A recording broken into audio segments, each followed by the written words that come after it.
नमस्कार।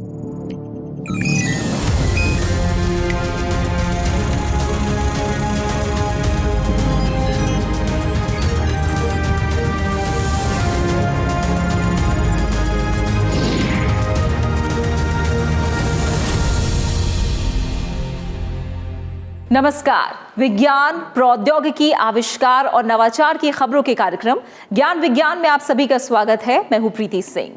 आज के इस अंक में बात करेंगे 2 अक्टूबर से शुरू हुए देश के पहले वैश्विक भारतीय वैज्ञानिक शिखर सम्मेलन शुभारंभ समारोह की।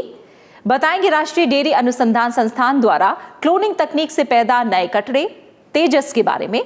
खबरें और भी होंगी, लेकिन सबसे पहले देखते हैं इस अंक की सुर्खियां। वैश्विक भारतीय वैज्ञानिक शिखर सम्मेलन की शुरुआत प्रधानमंत्री ने 2 अक्टूबर को वेबिनार द्वारा किया। वैभव 2020 सम्मेलन का शुभारंभ। CSIR का 79वां स्थापना दिवस आयोजित।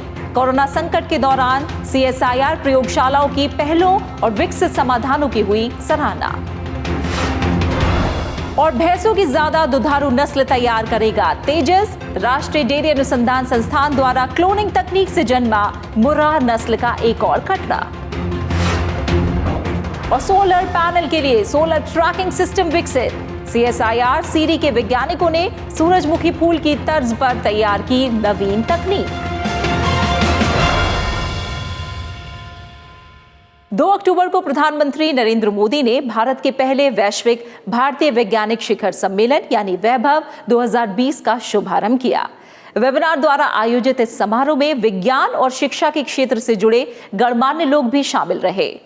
वैभव 2020 भारत सरकार की एक महत्वाकांक्षी पहल है, जिसके द्वारा दुनिया भर में काम कर रहे भारतीय मूल के वैज्ञानिकों को एक मंच पर लाया जा रहा है, ताकि उनके ज्ञान का लाभ उठाकर भारतीय विज्ञान और शिक्षा में नवोन्मेषी विकास के साथ एक बेहतर इकोसिस्टम तैयार किया जा सके। एक रिपोर्ट। 2 अक्टूबर को प्रधानमंत्री नरेंद्र मोदी ने वैश्विक भारतीय वैज्ञानिक शिखर सम्मेलन वैभव 2020 का शुभारंभ किया। इस मौके पर देश भर के अनुसंधान और शैक्षणिक संस्थानों से जुड़े पदाधिकारी और शोधकर्ताओं सहित दुनिया भर से विद्वान और शिक्षाविद कार्यक्रम से ऑनलाइन जुड़े। वैभव शिखर सम्मेलन भारत सरकार की एक महत्वाकांक्षी पहल है, जिसके द्वारा पूरे विश्व में काम कर रहे भारतीय मूल के वैज्ञानिकों, विद्वानों और शिक्षाविदों को एक मंच पर लाया जा रहा है, ताकि उनके ज्ञान और अनुभवों का इस्तेमाल भारतीय परिप्रेक्ष्य में किया जा सके। वैश्विक भारतीय वैज्ञानिक वैभव summit 2020 celebrates science and innovation from India and the world. I would call it a true Sangam or confluence of great minds. Through this gathering, we seek to form a long-lasting association for empowering India and our planet. वैश्विक भारतीय वैज्ञानिक शिखर सम्मेलन देश के सभी विज्ञान एवं प्रौद्योगिकी शोध संस्थानों और शैक्षणिक संगठनों की एक संयुक्त पहल है। ये वर्चुअल सम्मेलन 3 अक्टूबर से लगभग 1 महीने तक चलेगा, जिसका समापन 31 अक्टूबर को सरदार वल्लभ भाई पटेल जयंती पर किया जाएगा। इस दौरान 200 से ज्यादा सत्रों में 200 भारतीय वैज्ञानिक और शैक्षणिक संस्थानों सहित दुनिया भर के 1500 पैनलिस्ट हिस्सा लेंगे और नवीन प्रौद्योगिकी से लेकर कृषि, अर्थव्यवस्था और सामाजिक विज्ञान जैसे लगभग सभी क्षेत्रों पर विचार साझा करेंगे। वैभव समिट उभरती चुनौतियों को हल करने के लिए वैश्विक सहयोग के माध्यम से देश में ज्ञान और नवाचार का इकोसिस्टम और मजबूत करने की एक पहल है। वैभव समिट की शुरुआत देश में शिक्षा, शोध, नवाचार, उद्यमिता तथा सतत विकास के क्षेत्र में नए आयाम विकसित कर आत्मनिर्भर भारत निर्माण में मददगार साबित होगी।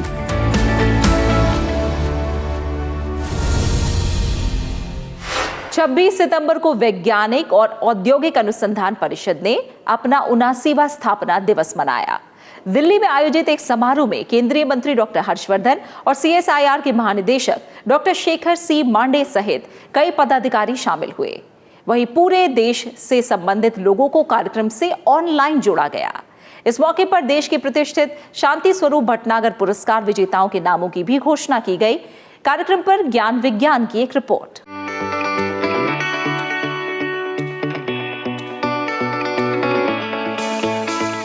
वैज्ञानिक तथा औद्योगिक अनुसंधान परिषद CSIR देश में विज्ञान और तकनीकी के क्षेत्र में अनुसंधान और विकास की नोडल एजेंसी के तौर पर कार्य करता है।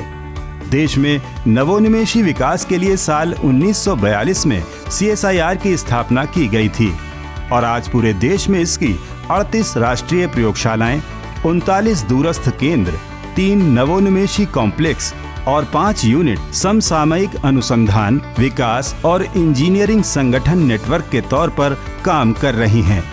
26 सितंबर को CSIR ने अपना 79वां स्थापना दिवस मनाया। मौजूदा महामारी को देखते हुए दिल्ली स्थित CSIR के शांति स्वरूप भटनागर सभागार में मापदंडों का पालन करते हुए एक कार्यक्रम का आयोजन किया गया, जिसमें केंद्रीय मंत्री डॉक्टर हर्षवर्धन, CSIR के महानिदेशक डॉक्टर शेखर सी मांडे सहित कई गणमान्य शामिल हुए। विभिन्न प्रयोगशालाओं के पदाधिकारी और शोधकर्ता देश भर से ऑनलाइन इस कार्यक्रम से जुड़े। कार्यक्रम को संबोधित करते हुए केंद्रीय मंत्री ने ताजा स्थिति में CSIR प्रयोगशालाओं के प्रयासों की सराहना की। Whether they were working in the field of aeronauticals or whether they were working in the field of chemicals or biology or leather or whatever, everybody was trying to contribute something or the other. And after this 6 months of very aggressive and active fight since the time of the lockdown, there are so many things with us which we can talk about now, which could be called as the exclusive contributions of the CSIR family.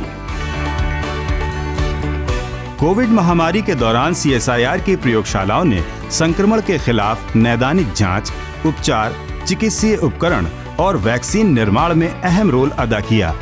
इन्हीं उपलब्धियों पर कार्यक्रम में एक लघु film और digital पुस्तिका भी जारी की गई, जिसमें CSIR की पहलों और शामिल कर्मचारियों को जगह दी गई है। We have generated number of technologies that has made a lot of waves, not only in India but also internationally. Many people have been writing to us now that the technologies that CSIR has made, they would like to have a very close look at that. The examples are, for example, the chief scientific advisor to Australian Prime Minister wrote to me the other day that he would like to look at some of the technologies himself. And similarly, yesterday we received an inquiry from the Netherlands that they would like to look at some of the technologies in that COVID technology book. So it has actually made an international mark, and for a very long time we are very happy that we are actually in the news for many positive things that have been happening.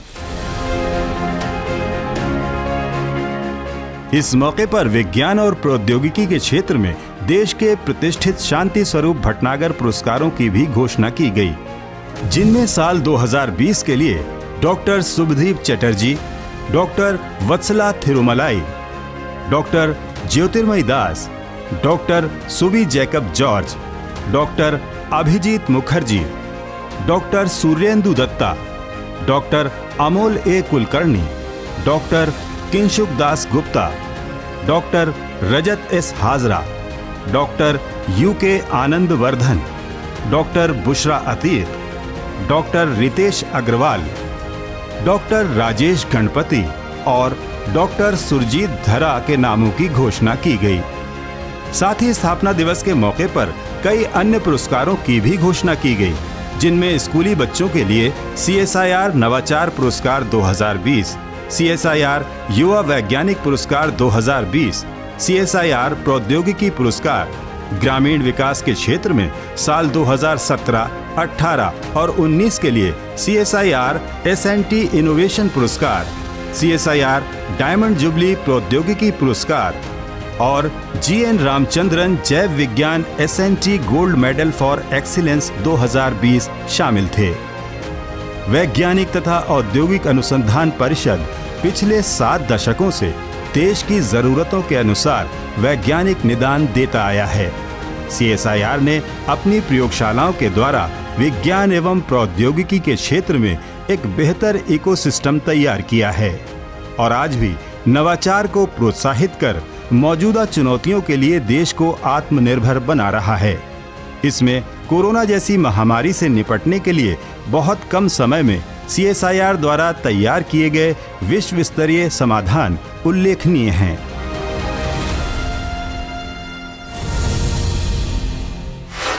ज्ञान विज्ञान में फिलहाल वक्त हुआ है एक छोटे से ब्रेक का। जल्द वापस लौटते हैं।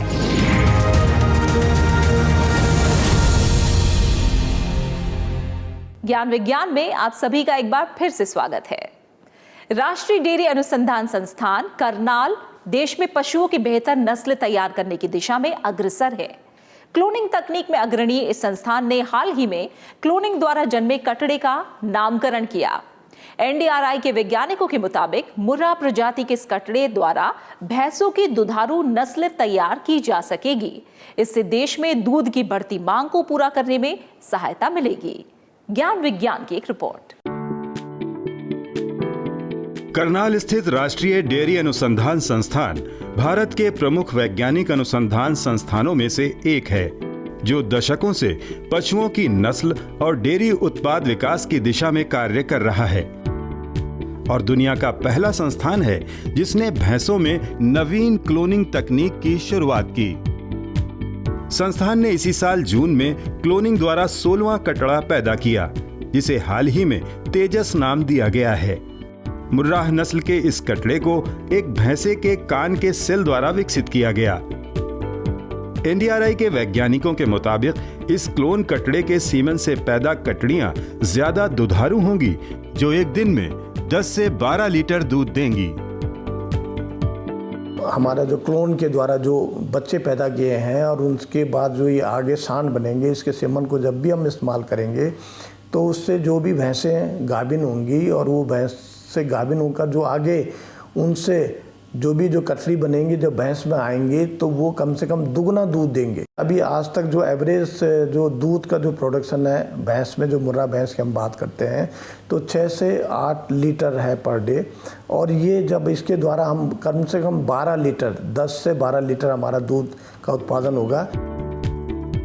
आधुनिक क्लोनिंग तकनीक में बेहतर नस्ल के जानवर के शरीर के किसी हिस्से से प्राप्त सोमेटिक सेल यानी कायिक कोशिका को किसी दूसरे जानवर से लिए गए भ्रूण में डाला जाता है।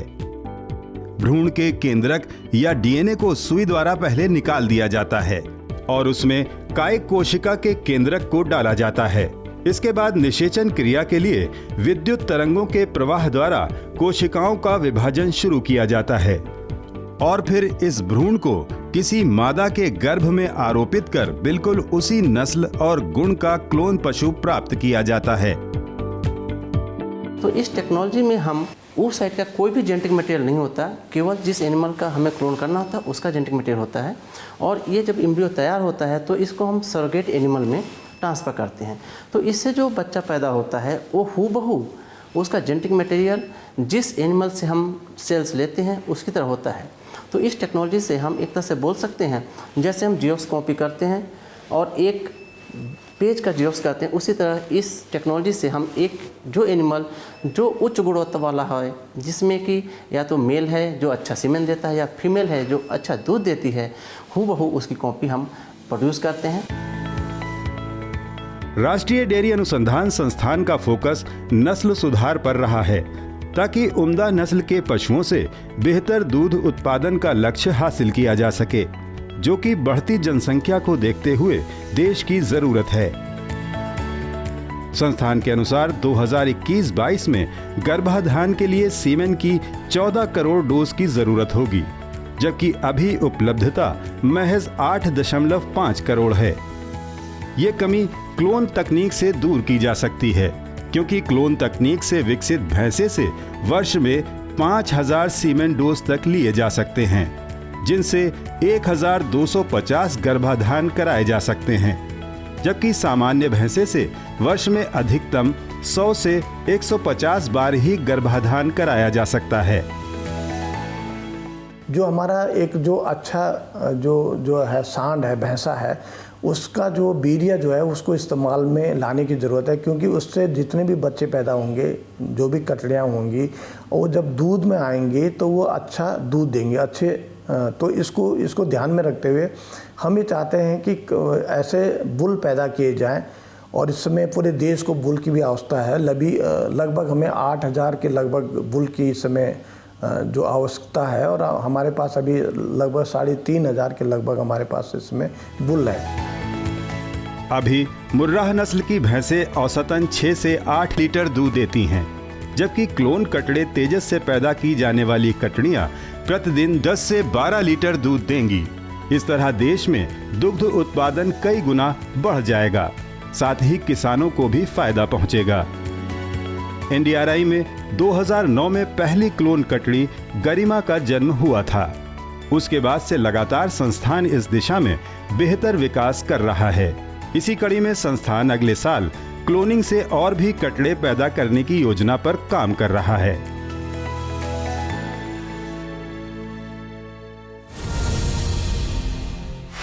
आप सभी ने सनफ्लावर यानी सूरजमुखी का फूल जरूर देखा होगा। ये फूल प्राकृतिक तौर पर सारा दिन सूरज के साथ साथ घूमता रहता है।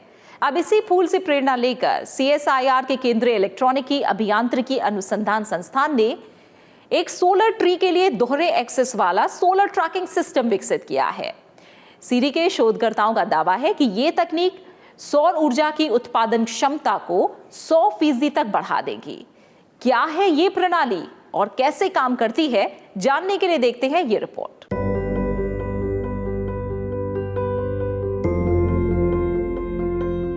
अक्षय ऊर्जा के क्षेत्र में सबसे बेहतर समाधान सौर ऊर्जा को माना जाता है।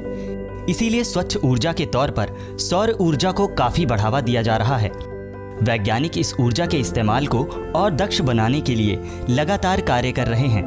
इसी कड़ी में दुर्गापुर स्थित CSIR के केंद्रीय यांत्रिकी अभियांत्रिकी अनुसंधान संस्थान CMERI दुर्गापुर ने एक सोलर ट्री सिस्टम भी विकसित किया था, जो कई संस्थानों और सार्वजनिक स्थलों पर ऊर्जा का बेहतर उपाय साबित हो रहा है।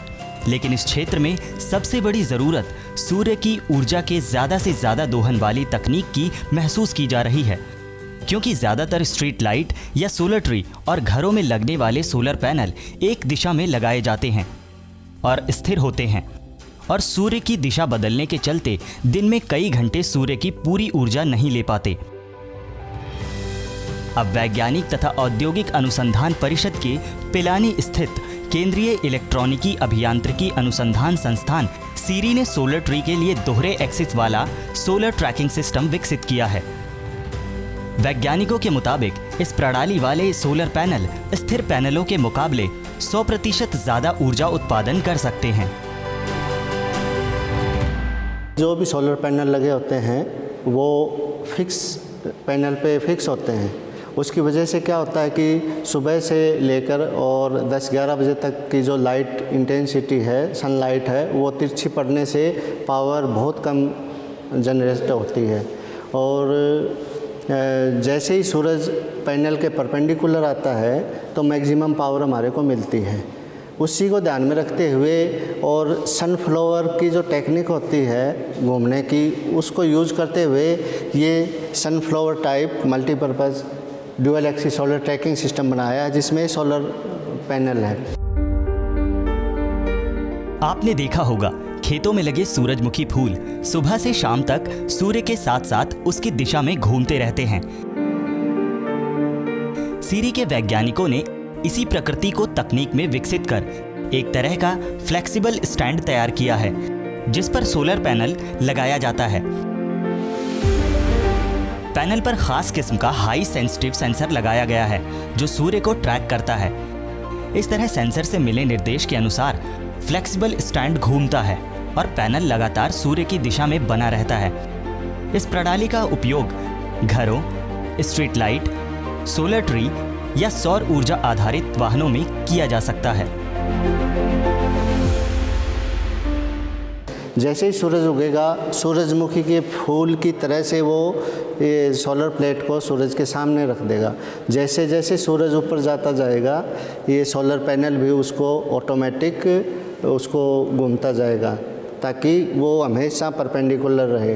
तो सुबह से शाम तक परपेंडिकुलर रहने से हमारे को मैक्सिमम पावर मिलती है। इसमें मेन इसका फंक्शन है, ये हाईली सेंसिंग यूनिट है।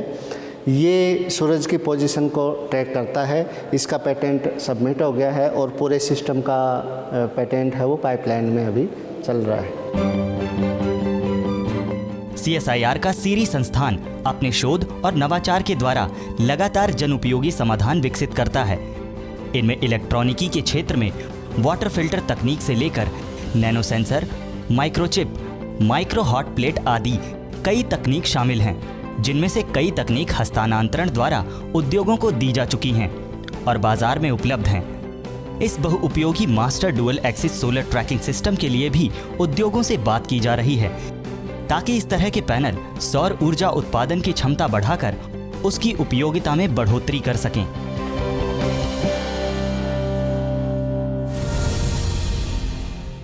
फिलहाल वक्त है एक छोटे से ब्रेक का, लेकिन आप कहीं मत जाइएगा, हम जल्द वापस लौटते हैं।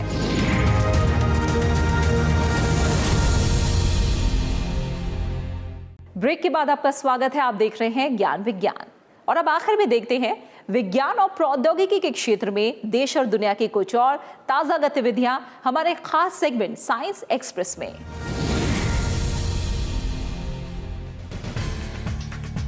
भारत के पहले multi wavelength space telescope AstroSat ने 28 सितंबर को लॉन्च के 5 साल पूरे कर लिए हैं।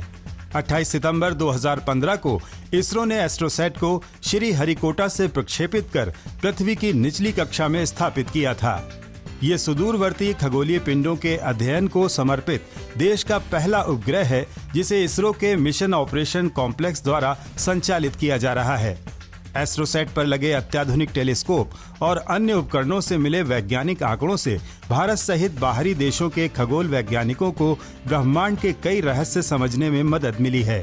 5 साल के इस मिशन में एस्ट्रोसैट ने देश और विदेश के वैज्ञानिकों द्वारा प्रस्तावित 800 अद्वितीय खगोलीय पिंडों के बारे में 1166 अवलोकन किए।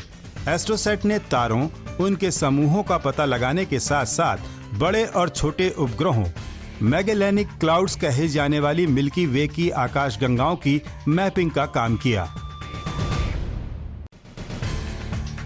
झारखंड में डायनासोर काल की पत्तियों के जीवाश्म मिले हैं। भूवैज्ञानिकों का अनुमान है कि ये जीवाश्म 15 से 20 करोड़ साल पुराने हैं। झारखंड के साहिबगंज जिले में मिले ये जीवाश्म 20 सेंटीमीटर लंबे और 5 सेंटीमीटर चौड़ी पत्तियों के हैं। विशेषज्ञों के मुताबिक ऐसी पत्तियां डायनासोर खाते थे। आपको बता दें, इस इलाके में पहले भी अपर जुरासिक काल के जीवाश्म मिल चुके हैं। ऐसे में माना जा सकता है कि यहाँ डायनासोर रहते हों। भूवैज्ञानिक इस क्षेत्र में पिछले 12 साल से काम कर रहे हैं, लेकिन इस तरह के महत्वपूर्ण जीवाश्म इससे पहले कभी नहीं मिले। केंद्र सरकार के एक प्रोजेक्ट के तहत इस इलाके में हो रहे शोध का नेतृत्व CSIR के national botanical research institute Lucknow द्वारा किया जा रहा है। इन इलाकों में और महत्वपूर्ण जीवाश्म मिलने की उम्मीद की जा रही है। कोरोना कहर के बीच महाराष्ट्र में अब कांगो बुखार के संभावित प्रसार को लेकर अलर्ट जारी किया गया है। क्रीमियम कांगो हेमोरेजिक फीवर CCF नाम से जाना जाने वाला ये बुखार जानवरों में होता है और जानवरों में पाए जाने वाले टिक यानी किलनी के द्वारा मनुष्य में फैल सकता है। इस बुखार की गुजरात के कुछ जिलों में पुष्टि के बाद गुजरात सीमा से लगे महाराष्ट्र के पालघर जैसे जिलों में भी इसके फैलने का खतरा है। आशंका को देखते हुए अधिकारियों ने सभी मीट और पोल्ट्री विक्रेताओं सहित उपभोक्ताओं को एहतियात बरतने के लिए कहा है। साथ ही गुजरात से महाराष्ट्र में पशुओं की आवाजाही पर रोक लगा दी है। वहीं भारत को एक और चीनी वायरस कैट क्यू से खतरा हो सकता है। वैज्ञानिकों को देश में इस वायरस की मौजूदगी के संकेत मिले हैं। भारतीय आयुर्विज्ञान अनुसंधान परिषद के अनुसार कैट क्यू वायरस से तेज बुखार, मेनिंजाइटिस और दिमागी बुखार की समस्या पैदा हो सकती है।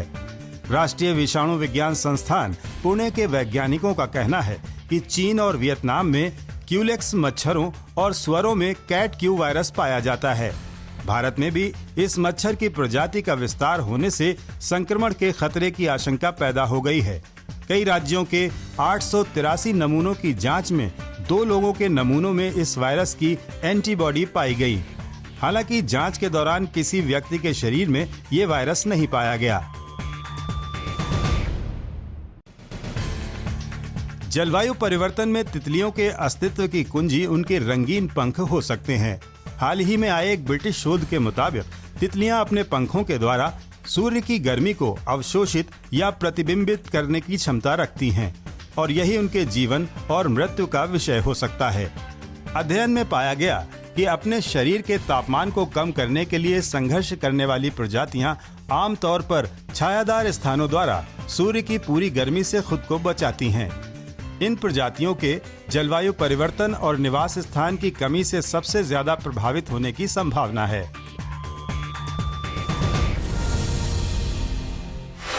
ज्ञान विज्ञान के इस अंक में इतना ही। कार्यक्रम के बारे में अपने फीडबैक और सुझाव आप हमें ईमेल कर सकते हैं। हमारा ईमेल है news@vigyanprasar.gov.in।